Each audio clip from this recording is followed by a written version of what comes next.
Hey guys, Jake here, and I'm so glad that I get to dive into applying what we talked about on Wednesday night with you. If you were here this Wednesday, September 23rd, we got to dive into Mark chapter 4, and we looked specifically at verses 35 through 41.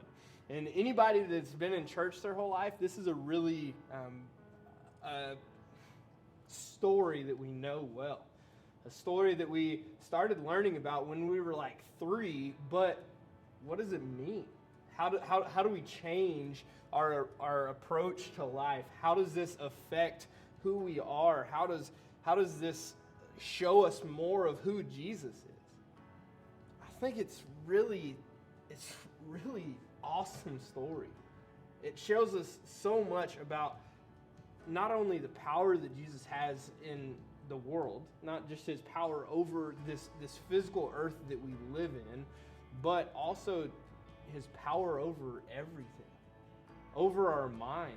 If we let him control our minds, he has power over everything. The way we walk through life, the way that we're faced with situations, how we respond to those situations. And so we talked about it, and it's the story of Jesus calming the storm. And we talked about how the Sea of Galilee is this place where storms popped up like that, just at an instant, because of the way it's shaped, because of the geographical outlay of that region of the world. The Sea of Galilee, storms pop up like this. And the crazy thing is that I feel like our lives are super similar to the Sea of Galilee. If we're not walking in a way that is completely in tune and that we've given everything to who Jesus is, a storm will pop up just like that. And if we don't give God any room in our life, and if we don't give him the ability to speak into our world, then it's just not going to happen. Those storms are going to take control, and we're going to feel like we're living in chaos all the time. But the reality is that when Jesus said, "Hush, be still," to the waves, to the storm, he was talking to us. And if you remember, like, "hush, be still" is such a harsh phrase. It's a harsh phrase. In other words, what I mean when I say "hush, be still" is the equivalent of "shut up! Don't go anywhere." And how powerful is that in our life?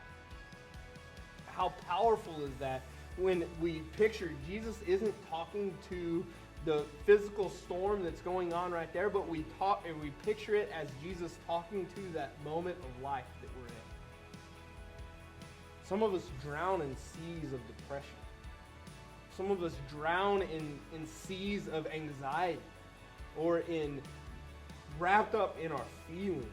Or we're drowning in a sea of homework, or we're drowning in a sea of problems, we're drowning in a sea of sin. But we forget that Jesus said, "Shut up, be still, shut up, go away, you have no power here." When Jesus was talking to the storm, he was talking to us. He was talking to the things that would go on in our life that would make it super difficult, that would make it to where we might not want to do it anymore. It would make it a super hard thing to go through. But the reality is that we're not alone in that. We're not the first ones that have ever gone through things in our life that are hard. If you look at Scripture, you can see it over and over and over again. You look at Abraham, you look at Moses, you look at Paul, you look at Jesus himself. They had all of these problems in their life. They had all of these things going on in their world, but they went past it because they knew where their identity was. They knew who they were following. They knew who they had given their life to. So the encouragement this week is that God can speak. Jesus can speak to your problems. He can speak to whatever you're going through and say, "Shut up, be gone, because you have no power here." He can say, "Hush, be still," to anything that we're faced with. And I hope that you guys rest in that fact. And that should feel like a weight coming off of your shoulders, because it is. You don't have to worry. You can go and live your life how Jesus meant for you to live. But you have to come to the realization that He and He alone has the power to speak to the storms in your life.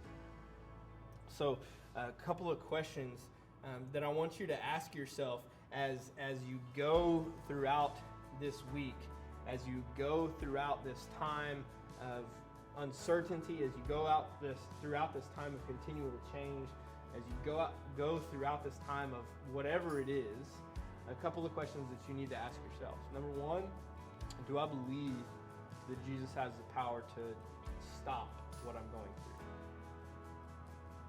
Do I believe that Jesus has the power to take me through it? Do I believe that Jesus has the power to grab my storm, to grab the thing that is bothering me most right now, grab it and say, hush, be still, because you have no power.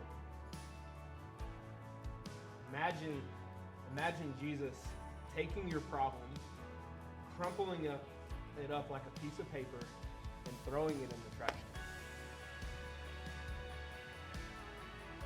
can. Does Jesus, in your mind, in your world, have the power to do that? And if He does, great. That's awesome. Now you have to let Him do it. So the next question isn't, do I believe that Jesus has the power to do this? Or do I believe that Jesus has the power to say, hush, be gone to my storms? But do I have the faith to trust Him to do it? Do I have the faith to trust Jesus to handle my storms, to take my storms away? Do I have the faith that He can? Jesus, over and over and over again, throughout His ministry, His 3.5-year ministry, was confronted with people that either had no faith or had an abundance of faith. I don't know about you guys, but I would rather be the latter. When the book is written about my life, if there ever is one, when the book is written about my life, I want it to say that He had faith. In the Gospels, it says that Jesus was marveled. Jesus marveled at the faith of the centurion who wanted Jesus to heal his servant. He said, I believe that you have the power to do that even from here. And it says that Jesus marveled at his faith. I want to cause Jesus to marvel at the faith that I have. And I want that for you guys as well. So you have to believe that Jesus not only has the power to do it, but you have to have the faith that He will do it. So who is this Jesus? This Jesus is, one, what we learned last week, is that this Jesus was born of a virgin, signifying that He is the one and the only Son of God. 2, this Jesus is the Jesus who speaks to the sea and it listens. This Jesus speaks with the same power, with so much power to our problems, and says, shut up, be gone, because you have no power here.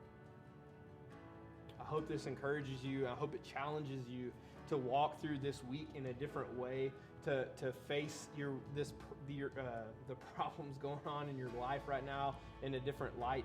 Face them with the power that Jesus has, instead of just walking by yourself, because Jesus has it.